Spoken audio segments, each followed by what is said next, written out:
can't hear him when I have 4 other people chatting. I can't hear him. Okay. So again, reiterating my point, what is wrong with utilizing the time that's been laid out judiciously by a 5-minute continuum to express, let somebody else take over and express my opinion if perhaps I can't, or I want to just express his opinion in another way. So I have a question, why can't that person just sign the list and speak for himself? Well, they can. Yeah. But in fact, if they sign up for a 5-minute spiel, okay, maybe they have more information than the 5-minute spiel would allow, okay? Well, I can answer And the times and the stringent restrictions sometimes on speaking 5 minutes and no more.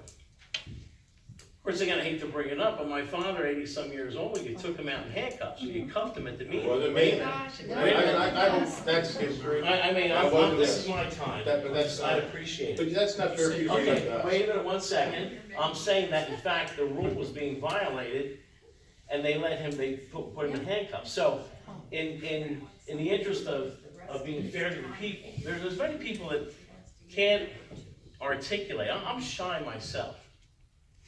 There are many people that maybe feel shy and they can't articulate their viewpoint, but they all have important viewpoints to express. So it should be allowed for them to yield their time to another participant that may have more of a command of the knowledge.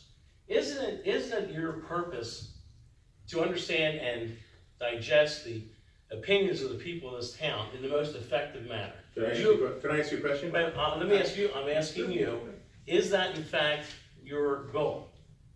Can I ask you a question? Did you read? Can you answer my question I'm first? going to ask you, have you read the rules that we passed? Because we say in there, if there is a group of people that want to speak to something, and you want to nominate somebody as your spokesperson for that group, as council president, I would let that person speak longer. In fact, Gerald Holmes was here last week, the last meeting we had, he went well past 5 minutes, because it's new information. That's the key thing.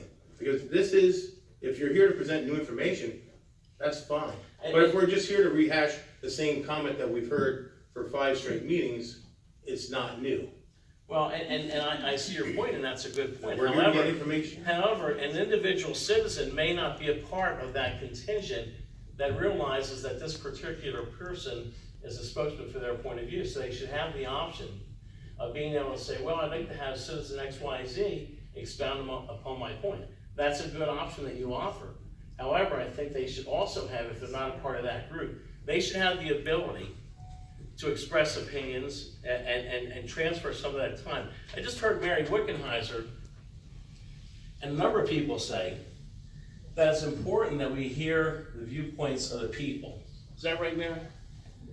We want to hear the viewpoints of the people, and that way you can make effective decisions on what you're doing.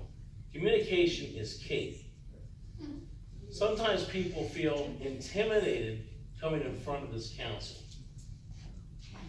Case in point, last meeting, when one of our citizens was denigrated by giving his opinion, Council Murphy. I didn't denigrate him. That wasn't directed at him. The language that you used was inappropriate. Yep. That's an intimidation that comes across to these people that's not fair. And it intimidates people from coming up and speaking in front of the council to give their opinion. I'm not here to be adversarial. I'm here to be asking for a fair swat and expressing our opinion.